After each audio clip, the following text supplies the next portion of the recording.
Welcome to wishful ಅಡುಗೆ ಮನೆ. ನೋಡಿ ಇಲ್ಲಿ ನಾನು 1 ಕಪ್ದಷ್ಟು ಹೆಸರು ಕಾಳನ್ನು ನೆನೆಸ್ಬಿಟ್ಟು ತಗೊಂಡಿದ್ದೀನಿ.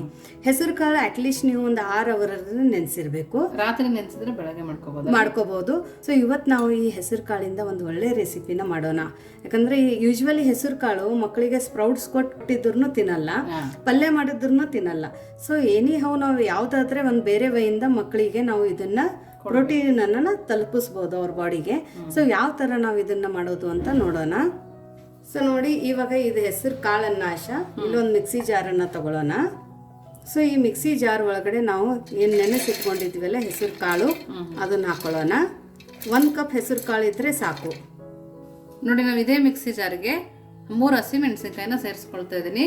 ಒಂದು ಸ್ವಲ್ಪ ಶುಂಠಿನ ಕೂಡ ಸೇರಿಸ್ಕೊಳ್ತಾ ಇದ್ದೀನಿ. ಸ್ವಲ್ಪ ನೀರು ಹಾಕಿ ರುಬ್ಕೊಂಬರ್ಬೇಕು.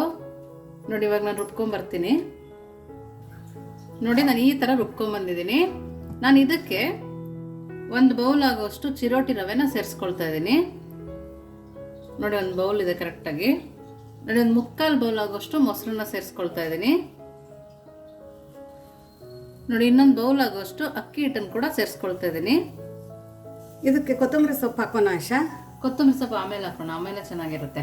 ಆಮೇಲೆ ಹಾಕೊಳ್ಳೋಣ. ಇವಾಗ ಇದನ್ನ ನಾವು ಸ್ವಲ್ಪ ನೀರನ್ನು ಹಾಕೊಂಡು ದೋಸೆ ಅದಕ್ಕೆ ರುಬ್ಕೊಂಡು ಬರೋಣ. ನೋಡಿ, ಈ ತರ ರುಬ್ಕೊಂಡ್ಬರ್ಬೇಕು. ಸೊ ಇದು ರುಬ್ಕೊಂಡು ಬಂದಿರೋದನ್ನ ಒಂದು ಬಾಣಲಿಗೆ ಹಾಕೊಳ್ಳೋಣ.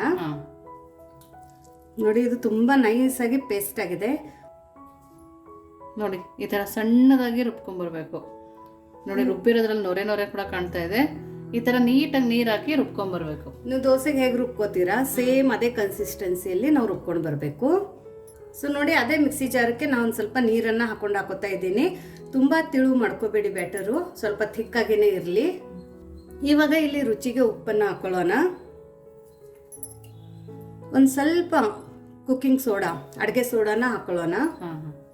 ಇವಾಗ ಸಣ್ಣದಾಗಿ ಕಟ್ ಮಾಡ್ಕೊಂಡ್ರಂತ ಕೊತ್ತಂಬರಿ ಸೊಪ್ಪನ್ನು ಹಾಕೊಳ್ಳೋಣ.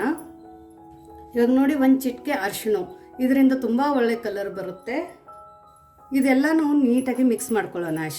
ಇದಕ್ಕೆ ನಾವು ಫರ್ಮೆಂಟ್ ಮಾಡಲೇಬೇಕು ಅಂತ ಏನಿಲ್ಲ, ಯಾಕಂದರೆ ಮೊಸರು ಹಾಕ್ಕೊಂಡಿದ್ದೀವಿ. ಮೊಸರು ಮತ್ತು ಒಂದು ಸ್ವಲ್ಪ ಅಡುಗೆ ಸೋಡಾ ಹಾಕೊಳ್ಳೋದ್ರಿಂದ ಇಮಿಡಿಯೇಟಾಗಿ ಫರ್ಮೆಂಟ್ ಆಗುತ್ತೆ. ಸೊ ಇದು 1 ಸೆಕೆಂಡ್ ನಾವು ಇದನ್ನು ಬೀಟ್ ಮಾಡ್ಕೊಳ್ಳೋಣ ನೀಟಾಗಿ. ಇಲ್ಲೇ ನೋಡಿ ಎಷ್ಟು ಚೆನ್ನಾಗಿ ನೊರೆ ಥರ ಬಂದುಬಿಟ್ಟಿದೆ ಹಿಟ್ಟು. ಮಿಕ್ಸಿನಲ್ಲಿ ರುಬ್ಬುವಾಗ ಕೂಡ ಗಂಟಿರಬಾರ್ದು, ಆ ಥರ ರುಬ್ಕೊಬೇಕು. ಹೌದು. ಸೊ ನೋಡಿ, ಇದರ ಟೆಕ್ಸ್ಚರು ಮತ್ತು ಕನ್ಸಿಸ್ಟೆನ್ಸಿ ಈ ಥರ ಇರಬೇಕು. ಇಲ್ಲಿ ನೋಡಿ, ಇನ್ನು ಸೌಟಲ್ಲಿನೂ ನಿಮ್ಗೆ ಕಾಣಿಸ್ತಾ ಇರಬೇಕು ಸಣ್ಣದಾಗಿ ಎಷ್ಟು ಚೆನ್ನಾಗಿ ನೊರೆ ಬಂದಿದೆ. ಬಾಣಲಿಯಲ್ಲಿನೂ ಸುತ್ತ ಕಾಣ್ತಾ ಇದೆ ನೊರೆ. ಸೊ ನೋಡಿ, ಈ ಥರ ನಮಗೆ ಟೆಕ್ಸ್ಚರ್ ಬರಬೇಕು. ಸೊ ಇದನ್ನು ನಾವು ಒಂದು 5 ನಿಮಿಷ ಮುಚ್ಚಿಡೋಣ. ಇದನ್ನು ಒಂದು 5 ನಿಮಿಷ ರೆಸ್ಟ್ ಆಗೋ ತನಕ ಕ್ವಿಕ್ಕಾಗಿ ಒಂದು ಚಟ್ನಿನ ಮಾಡ್ಕೊಳ್ಳೋಣ. ಸೊ ನೋಡಿ, ಕ್ವಿಕ್ಕಾಗಿ ಚಟ್ನಿ ಮಾಡೋಕ್ಕೆ ಇಲ್ಲಿ ನಾನೊಂದು ಮಿಕ್ಸಿ ಜಾರನ್ನು ತೊಗೊಂಡಿದ್ದೀನಿ. ಫ್ರೆಶ್ ಕಾಯಿನ ಇಲ್ಲಿ ತೊಗೊಂಡಿದ್ದೀನಿ.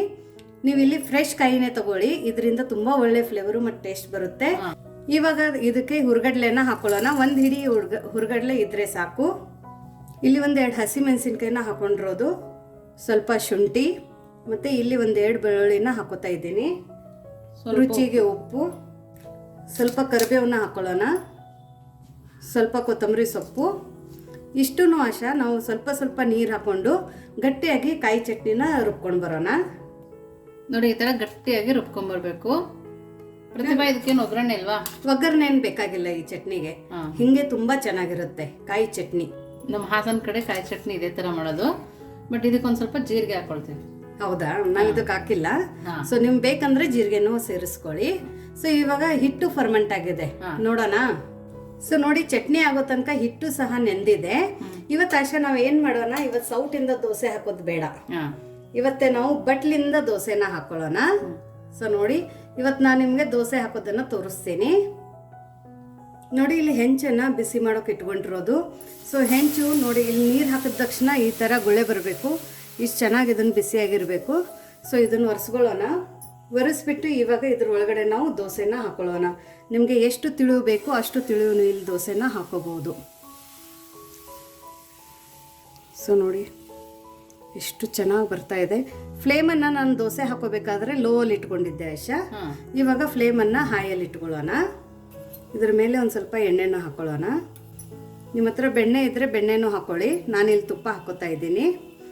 ಪ್ರೋಟೀನ್ ರಿಚ್ ರೆಸಿಪಿ ಇದು. ವೆಯ್ಟ್ ಲಾಸ್ಗೂ ತುಂಬ ಹೆಲ್ಪ್ ಮಾಡುತ್ತೆ. ಡಯಾಬಿಟೀಸ್ ಇದ್ದವರು ಅಕ್ಕಿ ಹಿಟ್ಟು ಬದಲಾಗಿ ಗೋಧಿ ಹಿಟ್ಟನ್ನು ಹಾಕೋಬಹುದು. ನೋಡಿ ಇವಾಗ ಸುತ್ತ ನೀಟಾಗಿ ಬೆಂದಿದೆ. ಈ ಥರ ಕೆಂಪಾಗಿ ಬೇಯಬೇಕು ನೀಟಾಗಿ. ನೋಡಿ ಎಷ್ಟು ಚೆನ್ನಾಗಿದೆ. ವಾವ್, ನೋಡಿ ಟೆಕ್ಸ್ಚರು ಕಲರು ಎಷ್ಟು ಚೆನ್ನಾಗಿ ಬಂದಿದೆ ನೋಡಶ. ಹೌದು, ತುಂಬಾ ಚೆನ್ನಾಗಿದೆ. ಸೊ ಹೆಸರು ಕಾಳನ್ನು ನೆನೆಸಿದ್ರೆ ಸ್ಪ್ರೌಟ್ಸ್ ತೆಗಿಯೋಕ್ಕಾಗಿಲ್ಲ ಅಂದ್ರೂ ನೀವು ಈ ಥರ ಒಂದು ಹೆಲ್ದಿ ರೆಸಿಪಿನ ಮಾಡ್ಬೋದು. ದಿಢೀರಾಗಿ ಮಾಡ್ಕೊಬೋದು, ತುಂಬ ದಿಢೀರಾಗಿ ಮಾಡ್ಕೋಬೋದು. ಈ ಸೈಡನ್ನು ನಾವು ಇದನ್ನು ಒಂದು ಸ್ವಲ್ಪ ಕೆಂಪದಾಗಿ ಆಗೋ ತನಕ ಬೇಯಿಸ್ಕೊಳ್ಳೋಣ. ಇವಾಗ ಫ್ಲೇಮನ್ನು ನಾನು ಲೋಲ್ ಮಾಡ್ಕೊಂಡಿದ್ದೀನಿ ಆಶಾ. ಇದನ್ನು ನಾವು ಮಾಡ್ಕೊಂಡಿರುವಂಥ ದೋಸೆನ ಇವಾಗ ತಕ್ಕೊಳ್ಳೋಣ. ನೋಡಿ ಎಷ್ಟು ಚೆನ್ನಾಗಿ ಬಂದಿದೆ. ನೋಡಿ ನೀಟಾಗಿ ಬಂದಿದೆ. ಇವಾಗ ಇನ್ನೊಂದು ದೋಸೆ ಹಾಕೋದನ್ನು ತೋರಿಸ್ತೀನಿ. ನೋಡಿ ಹಾಕಿದ ತಕ್ಷಣನೇ ಆಶಾ ಬಬಲ್ ಥರ ಆಗ್ತಾ ಇದೆ. ಎಷ್ಟು ನೀಟಾಗಿ ಸ್ಪ್ರೆಡ್ ಆಗ್ತಾ ಇದೆ ನೋಡು. ಹೌದು, ಸ್ವಲ್ಪ ಬಟ್ಲಿಗೂ ಅಂಟ್ತಾ ಇಲ್ಲ. ಸೊ ಇವಾಗ ಫ್ಲೇಮನ್ನು ಹಾಯಲ್ಲಿ ಇಟ್ಕೊಂಡು ನೀವು ಬೆಣ್ಣೆ ಬಟರು ಅಥವಾ ಎಣ್ಣೆನ ಹಾಕೊಳ್ಳಿ. ನಾವು ಎರಡೂ ತಿನ್ನಲ್ಲ ಅಂದರೆ ಯಾವುದೂ ಹಾಕೋಬೇಡಿ. ಇದಕ್ಕೇನೆ ನೀವು ಬೇಕಂದ್ರೆ ಈರುಳ್ಳಿ ಟೊಮ್ಯಾಟೊ ಮೇಲ್ಗಡೆಯಿಂದ ಉದುರಿಸ್ಕೋಬಹುದು, ಮಾಡಿ ಮೇಲ್ಗಡೆ ಹಾಕೋಬಹುದು. ಹೌದು. ಸೊ ನೋಡಿ ಇದು ಕೆಂಪದಾಗ ಆಗಿದೆ, ಚೆನ್ನಾಗಿ ರೋಸ್ಟ್ ಆಗಿದೆ. ಎರಡೂ ಸೈಡು ಬೇಯಿಸ್ಕೊಬೇಕು. ಕಡಿಮೆ ಇಂಗ್ರೀಡಿಯೆಂಟ್ಸಲ್ಲಿ ಮನೆಯಲ್ಲಿ ಇರುವಂಥ ಇಂಗ್ರೀಡಿಯೆಂಟ್ಸ್ನ ಬಳಸಿಬಿಟ್ಟು ದಿಢೀರಾಗಿ ಮಾಡುವಂಥ ರೆಸಿಪಿ. ಯಾವತ್ತಾದ್ರೂ ದೋಸೆಗೆ ನೆನೆ ಹಾಕಿಲ್ಲ ಅಂದರೆ ನೀವು ಬರೀ ಹೆಸರು ಕಾಳು ನೆನೆಸಿದ್ರೆ ಸಾಕು. ನೈಟಕ್ಕೆ ಬೆಳಗ್ಗೆ ಎದ್ದ ತಕ್ಷಣ ಮಿಕ್ಸರ್ಗೆ ಹಾಕಿ ಇನ್ಸ್ಟಂಟಾಗಿ ಮಾಡ್ಕೋಬೋದು. ಇವನ್ ಮಕ್ಕಳಿಗೆ ಲಂಚ್ ಬಾಕ್ಸಿಗೆ ಪ್ಯಾಕ್ ಮಾಡಿದ್ರು ಮಧ್ಯಾಹ್ನ ತನಕನೂ ಇಷ್ಟೇ ಚೆನ್ನಾಗಿರುತ್ತೆ. ಸೊ ನೋಡಿ ಈ ಸೈಡು ತುಂಬ ಚೆನ್ನಾಗಿ ರೋಸ್ಟ್ ಆಗಿದೆ. ಇವಾಗ ನಾವು ಇದನ್ನು ಸರ್ವ್ ಮಾಡೋಣ. ಸೊ ನೋಡಿ ಬಿಸಿ ಬಿಸಿ ದೋಸೆ ರೆಡಿಯಾಗಿದೆ. ಕ್ರಿಸ್ಪಿ ಅಂದರೆ ಕ್ರಿಸ್ಪಿ, ಸಾಫ್ಟ್ ಅಂದರೆ ಸಾಫ್ಟು, ಅಷ್ಟು ಚೆನ್ನಾಗಿದೆ ದೋಸೆ ಆಗಿದೆ. ಟೆಕ್ಸ್ಚರು ಕಲರ್ ನೋಡಿದ್ರೆ ನಿಮ್ಗೆ ಗೊತ್ತಾಗ್ತಾ ಇರ್ಬೋದು ಇದು ದೋಸೆ ಎಷ್ಟು ಚೆನ್ನಾಗಿ ಬಂದಿದೆ ಅಂತ. ಇವನ್ ಇದರಿಂದ ನೀವು ಪೇಪರ್ ದೋಸೆ ಥರನೂ ಮಾಡ್ಕೋಬೋದು, ತೆಳುವಾಗಿ ಮಾಡ್ಕೋಬೋದು. ಹೌದು.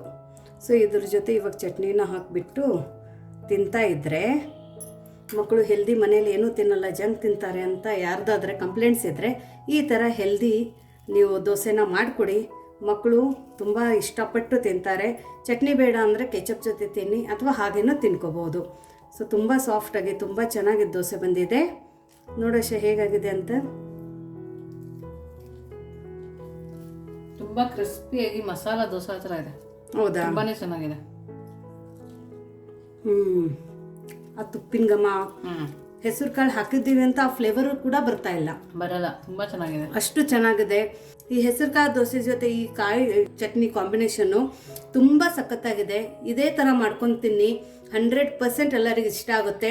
ನೀವು ಈ ಥರ ಹೆಲ್ದಿ ರೆಸಿಪೀಸ್ ಮನೇಲಿ ಮಾಡಿಕೊಡ್ತಾ ಇದ್ದರೆ ಹೊರಗಡೆ ಹೋಟೆಲಲ್ಲಿ ತಿನ್ನೋದು ಅವಾಯ್ಡ್ ಆಗುತ್ತೆ. ಹೌದು. ಸೊ ನಿಮಗೆ ಈ ರೆಸಿಪೀಸ್ಗಳು ಇಷ್ಟ ಆಗ್ತಾ ಇದ್ದರೆ ನೀವು ದಯವಿಟ್ಟು ಈ ಚಾನೆಲ್ನ ಸಬ್ಸ್ಕ್ರೈಬ್ ಮಾಡಿ, ನಿಮ್ಮ ಫ್ಯಾಮಿಲಿ ಫ್ರೆಂಡ್ ಜೊತೆ ಹೆಲ್ದಿ ರೆಸಿಪೀಸ್ನ ಶೇರ್ ಮಾಡಿ. ಇನ್ನೂ ನಮ್ಮ ಚಾನಲ್ಗೆ ನೀವು ಸಬ್ಸ್ಕ್ರೈಬ್ ಆಗಿಲ್ಲ ಅಂದರೆ ದಯವಿಟ್ಟು ಸಬ್ಸ್ಕ್ರೈಬ್ ಆಗಿ. ಮತ್ತು ಈ ರೆಸಿಪಿ ನಿಮಗೆ ಹೇಗೆ ಅನ್ನಿಸ್ತು ಅಂತ ಕಮೆಂಟ್ ಮೂಲಕ ತಿಳಿಸೋದನ್ನು ಮರಿಬೇಡಿ. Thank you.